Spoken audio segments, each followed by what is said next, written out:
Hello everyone, welcome to Info Teaching. हाजिर हूँ आप सभी के सामने बहुत ही अमेजिंग आप लोगों के साथ एक नया नोटिफिकेशन लेकर कुछ नए बदलाव के साथ।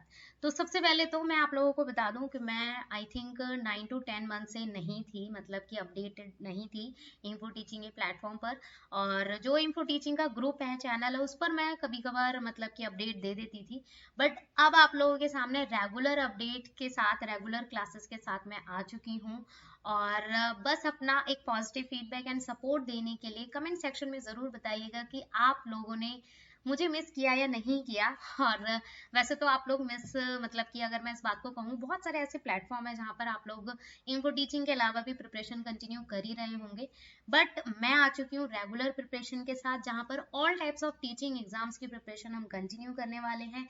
सीटेट भी हमारा अपकमिंग है, उसको भी हम कवर करेंगे साथ के साथ नए नोटिफिकेशन के साथ। और आज जो नोटिफिकेशन लेकर आई हूँ इन्फो टीचिंग का, जहां पर हम पीआरटी, टीजीटी और पीजीटी की जो भर भर के वैकेंसीज आई हैं उसको डिस्कस करने वाले हैं। और सबसे मोस्ट इम्पॉर्टेंट बात कि इस बार 2024 में बहुत सारी चीजें चेंज कर दी गई हैं, तो उस चीज को हम कंटिन्यू करेंगे आगे की क्लास में, आगे की वीडियो में।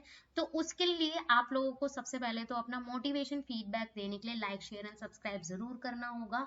और कमेंट सेक्शन में जरूर एक अपना पॉजिटिव फीडबैक, कुछ अच्छा सा पॉजिटिव लिख दीजिएगा, ताकि मुझे भी ऐसा लगे कि हाँ, आप लोग मुझे मिस कर रहे थे या नहीं। सो चलिए स्टार्ट करते हैं आज के नए टॉपिक को।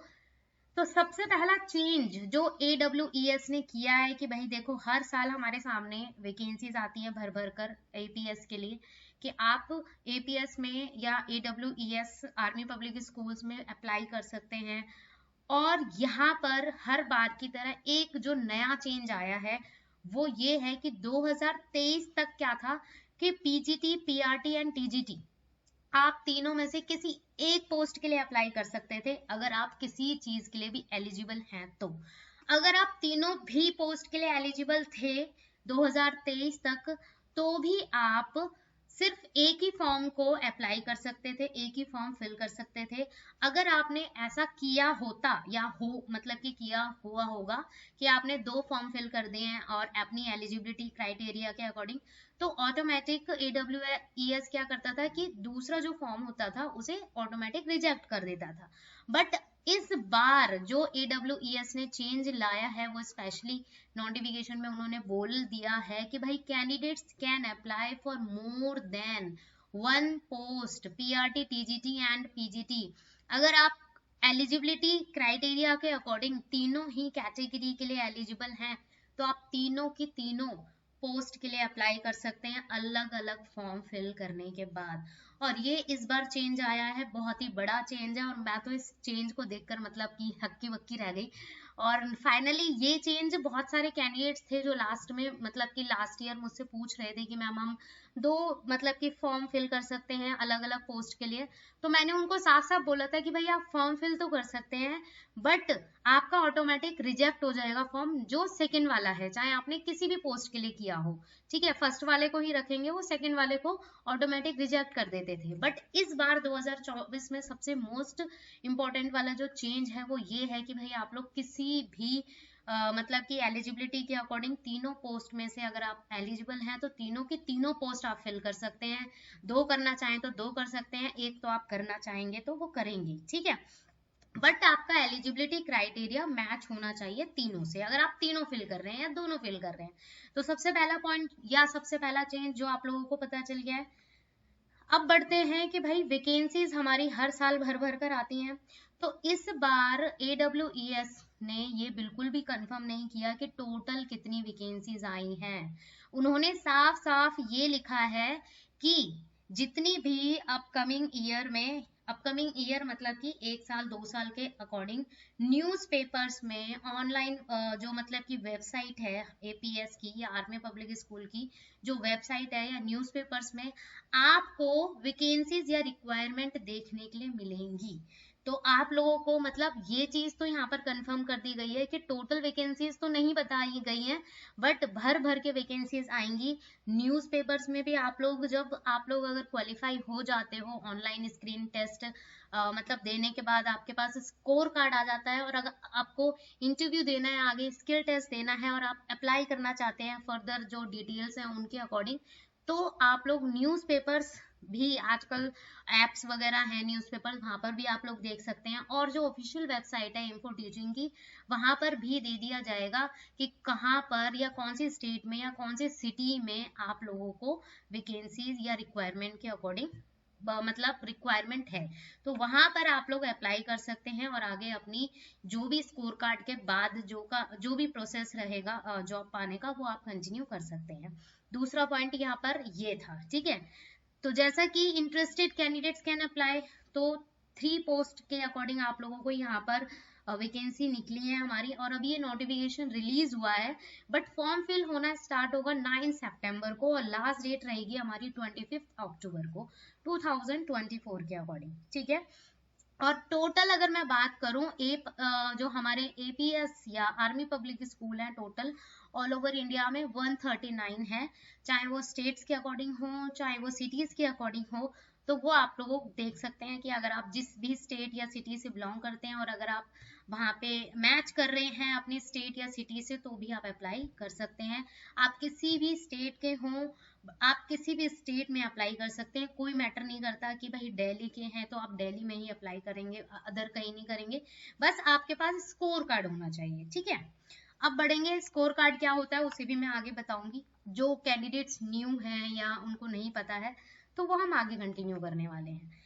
तो नॉर्मली आप लोगों को बता दिया है मैंने कि स्कोर कार्ड हमारा एक तरीके से जैसे रिपोर्ट कार्ड्स होती है वैसे ही स्कोर कार्ड होता है हमारा। तो वैसे दोनों में डिफरेंस है, अब आप लोग एक्चुअल में रिपोर्ट कार्ड नहीं मान लेना उसे। तो स्कोर कार्ड एक तरीके से सर्टिफिकेट टाइप का होता है कि भाई उसमें ये लिखा होगा कि आपने ऑनलाइन स्क्रीनिंग टेस्ट दिया था, ओएसटी दिया था और आप उसमें एलिजिबल हो चुके हैं, आपने वो क्वालिफाई कर लिया है। ऑनलाइन स्क्रीनिंग टेस्ट का मतलब है कि एक तरीके से ऑनलाइन टेस्ट हुआ होगा, और पीआरटी, टीजीटी एंड पीजीटी तीनों ही कैटेगरी में अलग अलग टेस्ट होता है। और तीनों के अकॉर्डिंग अगर मैं बात करूं, part A and part B इस तरीके से हमारे मतलब कि आता है। पीआरटी में सिर्फ पार्ट ए के क्वेश्चंस आते हैं, ठीक है, बट टीजीटी एंड पीजीटी में पार्ट बी और ए दोनों के आएंगे। याद रखेंगे, दोबारा से रिपीट कर देती हूँ कि पीआरटी में सिर्फ पार्ट ए के क्वेश्चंस आते हैं और टीजीटी और पीजीटी में पार्ट ए और पार्ट बी, मतलब 2 सेक्शन होते हैं, दोनों के मतलब दोनों सेक्शन को आप लोगों को एक तरीके से करना पड़ता है क्वेश्चंस, ठीक है।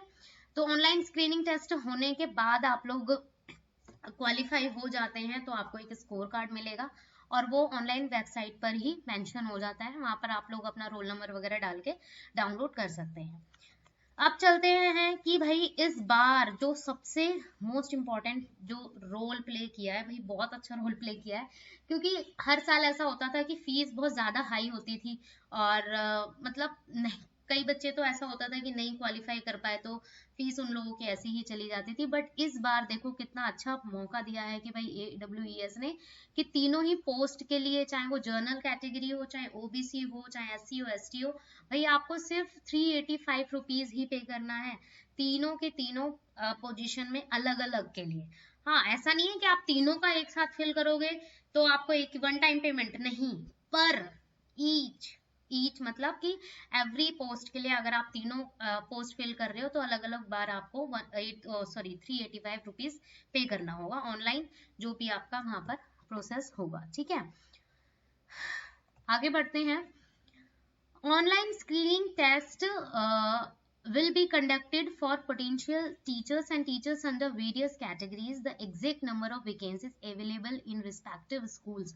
अभी मैंने 2 मिनट पहले ये बात कही थी कि वैकेंसीज का नंबर तो इस बार नहीं बताया है, बट ये चीज जरूर कर दी गई है क्लियर कि इस बार जो वैकेंसीज हैं वो स्कूल्स के जो मतलब कि अनाउंस होंगी स्कूल मैनेजमेंट के थ्रू, एडवर्टीजमेंट करके वो बताएंगे, पब्लिश करेंगे न्यूज़पेपर्स में या एक तरीके से स्कूल वेबसाइट्स है उस पर, नोटिस बोर्ड्स हैं उस पर, ठीक है।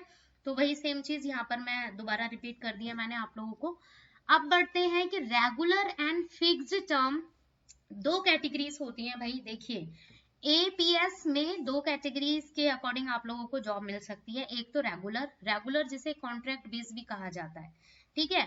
फिक्स टर्म होती है कि आप किसी एक स्कूल में जॉब आपने ले ली है, किसी भी सिटी में स्टेट में आपने जॉब ले ली है, आप लोग क्वालिफाई हो चुके हैं, बिल्कुल आपको जॉब मिल गई है एपीएस की किसी भी स्कूल में, आप फिक्स टर्म पर हैं वहां पर, मतलब कि आपको ट्रांसफर नहीं किया जाएगा, आप लास्ट तक रिटायरमेंट तक वहीं रहेंगे। अगर आप चाहते हैं कि हमें ट्रांसफर चाहिए, मतलब आपको ऐसा लगता है कि आपको ट्रांसफर चाहिए आपको किसी अदर स्टेट में, तो आप अप्लाई कर सकते हैं यहाँ पर, आपकी मर्जी चलेगी फिक्स टर्म वाले में। ये कॉन्ट्रैक्ट बेस नहीं होता, ये एज अ परमानेंट जॉब होती है। अब रेगुलर बेस में क्या होता है कि ये कॉन्ट्रैक्ट बेस होगी सबसे पहले तो, ठीक है, आपको 6 मंथ का, 1 ईयर का, 2 ईयर, 3 ईयर, इतने टाइम का आप लोगों को एक तरीके से कॉन्ट्रैक्ट दिया जाएगा। और सबसे मोस्ट इंपॉर्टेंट यहाँ पर एक पॉइंट लिखा हुआ है कि रेगुलर वुड बी ट्रांसफरेबल रेबल इन ऑर्गेनाइजेशनल इंटरेस्ट। अगर ऑर्गेनाइजेशन को ऐसा लग रहा है कि आपको ट्रांसफर मतलब कि करना चाहें वो, तो वो अपनी मर्जी से ट्रांसफर कर सकते हैं। तो ये रहेगा रेगुलर बेस पर, ठीक है। तो सैलरी तो दोनों की सेम ही रहती है, मतलब कि ऐसा नहीं है कि आप किसी भी पोस्ट में हैं तो इसकी सैलरी अलग है इसकी सैलरी अलग है, नहीं, वो तो डिपेंड करता है कि किस टर्म में आपकी जो वैकेंसीज है वो निकली है, आपने किस वैकेंसी के लिए अप्लाई किया है, कॉन्ट्रैक्ट बेस पर किया है या रेगुलर मतलब फिक्स्ड टर्म पर किया है, तो वो चीज आप लोगों के नोटिफिकेशन पे मतलब कि एक तरीके से प्रोवाइड होगी। और वो नोटिफिकेशन जो आप लोगों को स्कूल की वेबसाइट्स पे, नोटिस बोर्ड्स पे, न्यूज़पेपर्स में और ऑफिशियल जो साइट्स है वहां पर देखने के लिए मिल जाएंगी। अब चलते हैं कि भाई क्वालिफिकेशन क्राइटेरिया में तो ऐसा कुछ मैंने देखा नहीं है, वैसे तो लास्ट ईयर के अकॉर्डिंग ही सेम ही है कि पीजीटी में आपको पोस्ट ग्रेजुएशन चाहिए 50% के साथ, प्लस बीएड चाहिए 50% के साथ। टीजीटी में ग्रेजुएशन चाहिए 50% के साथ, बीएड में 50% चाहिए, ठीक है। पीआरटी में आपके 50% होने चाहिए ग्रेजुएशन में, और बीएड आपका भी होना चाहिए 50% में। अगर आपने बीएड नहीं किया हुआ, आपने 2 ईयर का डीएलएड या बीएलएड या कोई अदर कुछ मतलब कि 2 ईयर का आपने कोई डिप्लोमा किया हुआ है, तो भी आप एलिजिबल माने जाएंगे। याद रखें पीआरटी के लिए बीएड कंपलसरी नहीं है, यहाँ पर साफ साफ लिखा हुआ है कि अगर आप बीएड के अलावा कोई अदर आपने 2 ईयर का टीचिंग डिप्लोमा लिया हुआ है, कोर्स किया हुआ है और वो रिकॉग्नाइज्ड है, तो आप एलिजिबल हैं, ठीक है। और पीआरटी में ग्रेजुएशन मस्ट होता है, बट आप 12th के बाद भी अप्लाई कर सकते हैं, ऐसा नहीं है इसके अंदर, बट 12th की परसेंटेज भी 50% मार्क्स के अकॉर्डिंग ही आती है, आप लोग अप्लाई कर सकते हैं। ग्रेजुएशन तो इन्होंने लास्ट बताया है कि कम से कम ग्रेजुएशन होनी चाहिए, बट नॉर्मली 12th आपकी 12th मतलब कि होनी ही चाहिए, 12th के बाद आप लोग अप्लाई कर सकते हैं पीआरटी के लिए, प्लस 2 ईयर का डिप्लोमा। अब चलते हैं पोस्ट ग्रेजुएशन के लिए सबसे मोस्ट इंपॉर्टेंट जो सबसे ज्यादा पॉइंट पूछा जाता है कैंडिडेट्स के अकॉर्डिंग कि भाई सी टेट या कोई भी TET is not mandatory for appearing in the online screening test. अगर आप ओएसटी दे रहे हैं तो पोस्ट ग्रेजुएशन में सी टेट या टेट की कोई भी जरूरत नहीं है, ठीक है। अब देखो पूरा पॉइंट ध्यान से सुनना आप लोग कि सी टेट की टेट की कोई जरूरत नहीं है, कब तक, जब आप तक मतलब जब तक आप लोग ओएसटी दे रहे हैं, ठीक है। इफ सपोज आपकी नेक्स्ट आप लोग क्वालिफाई हो जाते हैं और आप एग्जाम दिया है आपने और इंटरव्यू वगैरह आपने क्वालिफाई करने के लिए जा रहे हैं आप लोग, चाहे वो रेगुलर टर्म पर हो चाहे फिक्स टर्म पर हो, किसी भी आप कैटेगरी में है, वहां पर आपका सीटेट और टेट क्वालिफाई होना चाहिए अपॉइंटमेंट के टाइम पर। याद रखना इस चीज को, मतलब कि पोस्ट ग्रेजुएशन में तो सीटेट की कोई रिक्वायरमेंट नहीं है, इस चीज को याद रखेंगे। फर्स्ट पॉइंट आप लोगों को क्लियर हो गया होगा। अब चलते हैं कि अगर टीजीटी और पीआरटी आपने फॉर्म फिल किया है और आप लोगों का सीटेट क्वालिफाई नहीं है, आपने सीटेट नहीं किया हुआ, ठीक है, बट ओएसटी क्लियर करने के बाद, ऑनलाइन स्क्रीनिंग टेस्ट क्लियर करने के बाद आपको इंटरव्यू में या आगे के और जो मतलब कि जो प्रोसेस रहेगा स्क्रीनिंग टेस्ट या स्किल टेस्ट का, वहां पर आप लोगों का सीटेट होना ही चाहिए। याद रखेंगे candidates who have not qualified CTET but found fit in all the aspects may be considered for appointment on vacancy which may be. तो ये चीज मतलब वैसे तो ये एक तरीके से क्या है कि पॉजिटिव पॉइंट है कि मतलब अगर आपने नहीं क्वालिफाई किया हुआ है और आपका सब कुछ सही है, आपके ऑनलाइन स्क्रीनिंग टेस्ट भी सही है, इंटरव्यू भी सही है, और तो भी आपको कोई दिक्कत नहीं आएगी, बट मेन चीज ये है कि आपका होना ही चाहिए। एक तरीके से आप लोगों ने अगर अभी तक सीटेट क्वालिफाई नहीं किया है तो अपकमिंग जो सीटेट आ रहा है आप लोग उसे फिल कर लीजिए, उसे क्वालिफाई कर लीजिए साथ के साथ, तो आपका एक प्लस पॉइंट हो जाएगा और वहां पर एक अच्छा इंप्रेशन पड़ेगा कि भैया आप लोग पीआरटी या टीजीटी से हैं और आपने सीटेट क्वालिफाई किया हुआ है। वैसे तो प्लस पॉइंट ये भी है कि आप लोगों मतलब कुछ थोड़ी मतलब 19-20 का अंतर भी रह गया मार्क्स वगैरह में या इंटरव्यू में या स्किल टेस्ट वगैरह में, तो वहां पर प्लस पॉइंट हो जाएगा कि आपने सीटेट किया हुआ है अच्छे मार्क्स के साथ। बट वैसे तो कोई दिक्कत नहीं आएगी क्योंकि यहाँ पर ऐसा बोला गया है कि सब कुछ सही रहेगा तभी आप लोगों को वो आगे अपॉइंटमेंट देंगे, आगे कंटिन्यू करने के मतलब आगे बढ़ाएंगे। बट मैं तो यहाँ पर यही कहूंगी कि आप लोग सीटेट या टेट क्वालिफाई कर लेना अगर आप कंटिन्यू कर रहे हो तो। पोस्ट ग्रेजुएशन वालों को कोई जरूरत नहीं है, बाकी अदर जो कैटेगरी है पीआरटी टीजीटी उन लोगों के लिए जरूरी हो जाता है। ये लास्ट ईयर के अकॉर्डिंग ही कंटिन्यू चल रहा है। अब चलते हैं कि भाई एज क्या रहेगी। एज देखिए दो टाइप की एज दे रखी है यहाँ पर। अगर आप आर्मी से रिलेटेड हैं या आप मैरिड हैं और आपकी जो वाइफ है या एक तरीके से आपके हस्बैंड हैं वो आर्मी से रिलेट करते हैं, तो वहां पर फ्रेश कैंडिडेट्स या मतलब नॉर्मली जिनके पास कोई एक्सपीरियंस नहीं है उनकी कम से कम या बिलो 40 इयर्स होनी चाहिए, और जिनके पास 5 ईयर का एक्सपीरियंस है उनकी 45 इयर्स से कम होनी चाहिए, जिनके पास 7 इयर्स का एक्सपीरियंस है उनकी 50 से कम होनी चाहिए, और जिनके पास 9 इयर्स का एक्सपीरियंस है उनकी जो एज है वो 57 ईयर से कम होनी चाहिए। और ये कब है? ये है कि आप आर्मी से बिलोंग करते हैं तो, मतलब आर्मी की फैमिली से आप बिलोंग करते हैं, बट भाई बहन का नहीं चलेगा, सिर्फ स्पाउस यानी कि हस्बैंड या वाइफ। अब चलते हैं हमारे सामने कि अदर जो नॉर्मल कैंडिडेट्स हैं, अगर आप किसी भी हस्बैंड वाइफ या स्पाउस वगैरह से रिलेट नहीं करते हैं तो कम से कम नॉन टीचिंग या फ्रेश कैंडिडेट्स की 40 से कम होनी चाहिए, और अगर किसी के पास एक्सपीरियंस है ऑलरेडी एपीएस में पढ़ाने का तो उसकी 57 से कम होनी चाहिए। तो ये है एज क्राइटेरिया। अब चलते हैं कि ऑनलाइन स्क्रीनिंग टेस्ट होगा कब। तो डेट देखिए 23 एंड 24 को ये चीज बताई गई है, and reserve date is 25 November in case due to increase strength of candidate. यहाँ पर स्पेशली लिखा गया है कि देखिए 23 और 24 को तो एग्जाम होगा ही, अगर कैंडिडेट्स की मतलब की स्ट्रेंथ ज्यादा है और वो एडजस्ट नहीं हो पाए 23 और 24 को, तो 25 भी ये आप रिजर्व कर सकते मतलब बढ़ा सकते हैं, ठीक है। Test will be conducted online in the MCQs में कंडक्ट होगा, एमसीक्यूज क्वेश्चन आएंगे। The question will be randomly generated from a subject specific question bank. देखिए हर बार मतलब बच्चे होते हैं, बच्चे सॉरी कैंडिडेट्स होते हैं वो ये मतलब कि एक तरीके से क्वेश्चन बार बार पूछते हैं कि कौन कौन से सब्जेक्ट के क्वेश्चन आते हैं। तो देखो सब्जेक्ट और सिलेबस तो मैं आगे की क्लास में कवर करवाऊंगी, बट रैंडमली यहाँ पर स्पेशली ये चीज बता दी गई है कि ऐसे नहीं होगा कि हिंदी के 20 क्वेश्चन आ गए, इंग्लिश के 20 क्वेश्चन आ गए, फिर रीजनिंग के 20 क्वेश्चन आ गए, ऐसा नहीं होगा। रैंडमली कोई भी सब्जेक्ट के क्वेश्चन आ सकते हैं, चाहे वो पार्ट ए हो या पार्ट बी हो।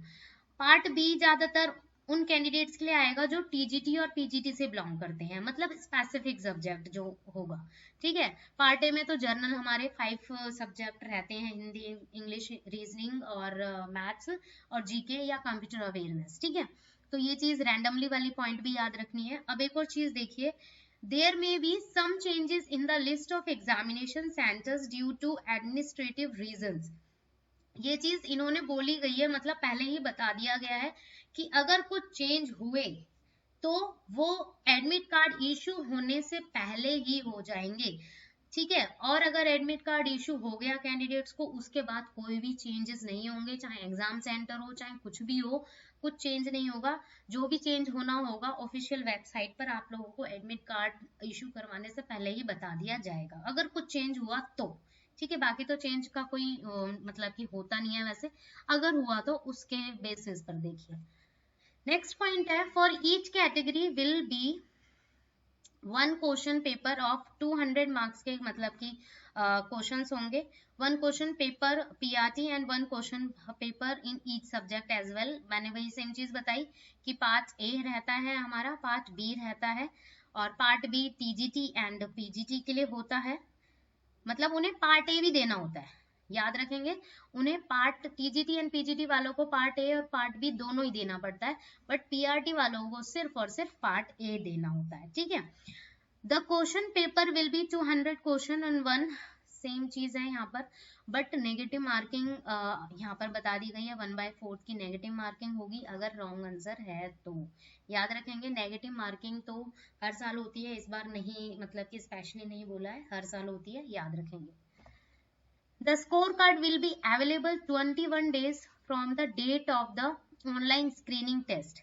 फॉर एग्जाम्पल के लिए 23 या 24 नवंबर को आप लोगों का एग्जाम हुआ, उसके 21 दिन बाद आप लोगों को ऑनलाइन स्क्रीनिंग टेस्ट पर एक तरीके से स्कोर कार्ड अवेलेबल हो जाएगा, यानी कि जो जो क्वालिफाई हो गया है वो, ठीक है। The score card will be available on 31 मार्च 2025 तक आप लोगों के पास ये स्कोर कार्ड मतलब साइट पर अवेलेबल रहेगा। फाइनल स्कोर कार्ड जिसे ओरिजिनल मतलब कि स्कोर कार्ड कहेंगे वो चीज, बट अगर एक तरीके से हमारा रिजल्ट रिमूव हो गया या हमें हमारा जो स्कोर कार्ड है वो खो गया है और आपको डुप्लीकेट स्कोर कार्ड चाहिए होगा, तो उसके लिए आपको रिक्वेस्ट करनी होगी और चार्जेस देने होंगे, कितने, 250 चार्जेस देने होंगे। तो ये वाली बात भी आप लोग याद रखेंगे, ठीक है। अब चलते हैं, in a case who is not satisfied, अगर कोई भी कैंडिडेट उसको ऐसा लग रहा है कि भाई इस बार हमने मतलब कि हम एक तरीके से क्वालिफाई तो हो गए हैं, एक तरीके से धक्का मार के हमारे मार्क्स तो आ ही गए हैं, बट मुझे कुछ और इम्प्रूव करना है, मुझे कुछ और अच्छे मार्क्स चाहिए, तो आप लोग एक तरीके से दोबारा एग्जाम दे सकते हैं। उस स्कोर कार्ड के थ्रू भी आप अप्लाई कर सकते हैं अदर स्कूल्स में एक तरीके से एक्सपीरियंस लेने के लिए, बट आपको ऐसा लगता है कि आपको और अच्छा स्कोर करना है तो आप नेक्स्ट ईयर का एग्जाम भी फिल कर सकते हैं और उसके अकॉर्डिंग फिर आप लोग जो आगे का फर्दर प्रोसेस है वो कंटिन्यू कर सकते हैं। तो ये थी हमारी पूरी डिटेल्स, और यहाँ पर अगर मैं बात करूँ तो बहुत सारी चीजें चेंज हुई हैं और कुछ चीजें अगर मिस कर दी हैं तो वो भी आप लोग कमेंट सेक्शन में मुझसे पूछ सकते हैं। मैं कोशिश करूंगी आगे की क्लास में उन सब चीजों को कवर करवाऊं, और आगे हम सिलेबस के बारे में भी डिस्कस करेंगे। और एक और चीज मैं आप लोगों को यहाँ पर क्लियर कर दूं कि पीजीटी में हमारे टोटल 19 सब्जेक्ट्स में वैकेंसीज मतलब रिक्वायरमेंट है, और टीजीटी में टोटल 8 सब्जेक्ट की रिक्वायरमेंट है, और पीआरटी में बात करूं मैं तो पीआरटी में फिजिकल एजुकेशन एंड नॉर्मल जो पीआरटी होता है उसकी, ठीक है। अब चलते हैं कि 49 स्टेट्स ऑल ओवर इंडिया में 49 स्टेट्स एंड सिटीज में जो सेंटर पड़ेंगे वो चीज आप लोग याद रखेंगे। 49 स्टेट्स हैं टोटल, और मैंने बाकी चीजें क्लियर कर दी। आप लोगों के फिर भी डाउट्स हैं तो आप लोग कमेंट सेक्शन में पूछ सकते हैं। कोशिश की है कि भाई बहुत दिनों बाद मैं क्लास लेकर आई हूँ तो मुझे थोड़ी सी हेजिटेशन सी हो रही थी, और पर कोशिश करूंगी, और कोशिश क्या अब तो करना ही है, बहुत टाइम हो गया बैठे हुए तो नहीं कहूंगी, मेरा एक छोटा मतलब कि बेबी है उसको संभालते हुए, कोशिश करूंगी उसको थोड़ा सा एक टाइम टेबल शेड्यूल वगैरह बना के और अच्छे से क्लासेस लूँ, आप लोगों की कंटिन्यू करूँ। बस आप लोग अपना पॉजिटिव फीडबैक एंड सपोर्ट दीजिएगा कमेंट सेक्शन में, और अपना एक तरीके से जितने भी लिंक्स हैं सबसे जुड़ जाइए, और यूट्यूब वाले लिंक से भी जुड़ जाइए। मतलब नॉर्मली यूट्यूब पर जितने भी हमारे रेगुलर अपडेट्स हैं, नोटिफिकेशन वगैरह आप लोगों को टाइम टू टाइम मिलते रहेंगे। व्हाट्सअप चैनल है उस पर भी आप लोग व्हाट्सअप ग्रुप के थ्रू भी अपने डाउट्स पूछ सकते हैं। और सबसे मोस्ट इम्पॉर्टेंट ऑनलाइन क्लासेस तो मैं कोशिश करूंगी, और बाकी कि ले पाऊँ कि नहीं ले पाऊँ, नॉर्मली आपको प्री रिकॉर्डेड क्लासेस जरूर मिलेंगी, और देखते हैं कुछ अच्छा हो पाएगा तो और भी बेहतरीन करने के लिए करूंगी कोशिश। So thanks for watching and keep learning. आज थोड़ा सा मतलब बहुत टाइम बाद क्लास ले रही हूँ ना, तो थोड़ी नर्वसनेस, थोड़ी हेजिटेशन हो रही है, कुछ बोलना चाहती हूँ, कुछ निकल रहा है मुंह से, बट कोई बात नहीं, सॉरी फॉर अगर कुछ ऐसा हुआ हो तो, and thanks for watching, keep learning.